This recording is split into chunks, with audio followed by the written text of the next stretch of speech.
నిన్న రేవంత్ రెడ్డి గారు మాట్లాడిన మాటలు చూస్తే స్వతంత్ర భారతదేశ చరిత్రలోనే అత్యంత అసమర్థుడు, ఒక చేతగానివాడు, ఒక పనికిరాని దక్షత లేని పాలకుడు ఇంకొకరు లేరు ఈ దేశంలో అనేది మాత్రం తేలిపోయింది.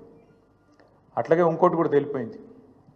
ఏవైతే వీళ్ళు ఒక 420 హామీలతో అభయ హస్తం అనే పేరు మీద ఇచ్చిన మేనిఫెస్టో, అందులో సబ్బండ వర్గాలకు కలిపి 420 హామీలు ఏవైతే ఇచ్చినరో, కాంగ్రెస్ మేనిఫెస్టో ఈ శతాబ్దపు అతిపెద్ద మోసం అనేది కూడా తేలిపోయింది. అట్లాగే కేసీఆర్ గారు చిలుకకు చెప్పినట్టు చెప్పిండ్రు తెలంగాణ సమాజానికి. ఢిల్లీ పార్టీలను నమ్మితే 60 ఏళ్ళు గోసపడ్డం, మళ్ళా మోసపోతే ఢిల్లీ పార్టీల చేతుల్లా మళ్ళా గోసపడతాం, మళ్ళా ఆగమవుతాం అని చిలుకకు చెప్పినట్టు 100 సభలు మాట్లాడితే ప్రతి సభలో తెలంగాణ సమాజానికి ఒక అన్నగా, ఒక సోదరుడిగా, ఒక తండ్రిగా వారు చెప్పడం జరిగింది.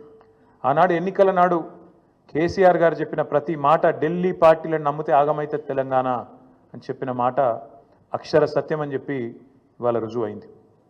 ముఖ్యమంత్రి గారు మాట్లాడుతూ నన్ను ఎవరు నమ్ముతలేరు, అప్పు ఉడతలేదు, ఢిల్లీకి వెళ్తే దొంగను చూసినట్టు చూస్తుండ్రు, అపాయింట్మెంట్ కోసం పోతే చెప్పులు ఎత్తుకపోతాడేమో అని భయపడుతున్నారు. నాకు తెలిసి అయితే నాకు దగ్గర 48-49 ఏళ్ళు ఉన్నాయి. నేను కూడా రాజకీయాలను ఒక 35 ఏళ్ళకి వెళ్ళి చిన్నప్పటి నుంచి పేపర్లు చదివే అలవాటు ఉంది, టీవీ చూసే అలవాటు ఉంది, రాజకీయ కుటుంబంలో పుట్టినా కాబట్టి దగ్గర నేను కూడా ఒక 10-15 మంది ముఖ్యమంత్రులు వాళ్ళ నడవడిక, వాళ్ళ మాట తీరువన్నీ చూసినాను. నాకు పక్కన చాలామంది విశేషమైన అనుభవం కలిగిన వాళ్ళు ఉన్నారు.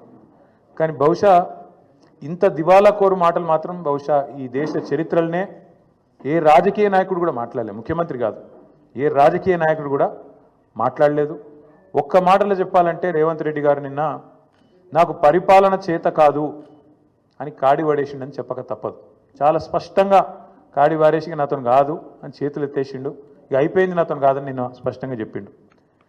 కానీ వారితో పాటు ఈ రాష్ట్ర ప్రజలకు కొన్ని వాస్తవాలు చెప్పాలి కాబట్టి, మా బాధ్యత కాబట్టి చెప్పాలనుకుంటా ఉన్నాం. ఎక్కడ పోయినా దొంగలాగా చూస్తున్నారో అంటున్నాడు ముఖ్యమంత్రి. మరి దొంగలెక్క కాకపోతే ఎట్లా చూస్తారు? దొంగలెక్కనే చూస్తారు.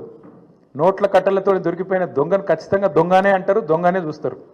ఒక విశ్వసనీయత లేని ఓటుకు నోటు దొంగను కాంగ్రెస్ అనే ఒక ఎర్రి పార్టీ గుడ్డిగా నమ్మి సీఎం చేసింది. కానీ ఖచ్చితంగా దేశంలో మిగతా వాళ్ళు మాత్రం నమ్ముతలేరు. మోసగాళ్లను, దొంగలే అంటారు ముఖ్యమంత్రి గారు. ఖచ్చితంగా అది ఈరోజు కాదు, చివరి రోజు దాకా కూడా నీ పరిస్థితి అదే ఉంటుంది, యాద పెట్టుకొని చెప్తున్నా. తప్పు చేసింది దొంగ చేతికి తాళాలు ఇచ్చి కాంగ్రెస్ పార్టీ, రాహుల్ గాంధీ గారు. ఈరోజు మే 6, 2025 నేను మీ అందరు గుర్తు చేస్తున్నా, సరిగ్గా 3 సంవత్సరాల కిందట ఇదే రోజు మే 6, 2022 నాడు రాహుల్ గాంధీ గారు వరంగల్కి వచ్చినారు. రైతు డిక్లరేషన్ అనే పేరిట ఆ రోజు రాహుల్ గాంధీ గారు చెప్పిన మాటలు, 2 లక్షల రుణమాఫీ చేస్తామని, అట్లాగే రైతు భరోసా 15,000కు పెంచుతామని, అట్లాగే కౌలు రైతులకు రైతు బంధు ఇస్తామని, అట్లాగే రైతు కూలీలకు న్యాయం చేస్తామని వ్యవసాయ డిక్లరేషన్లో చెప్పి 3 సంవత్సరాలు దాటింది రాహుల్ గాంధీ గారు.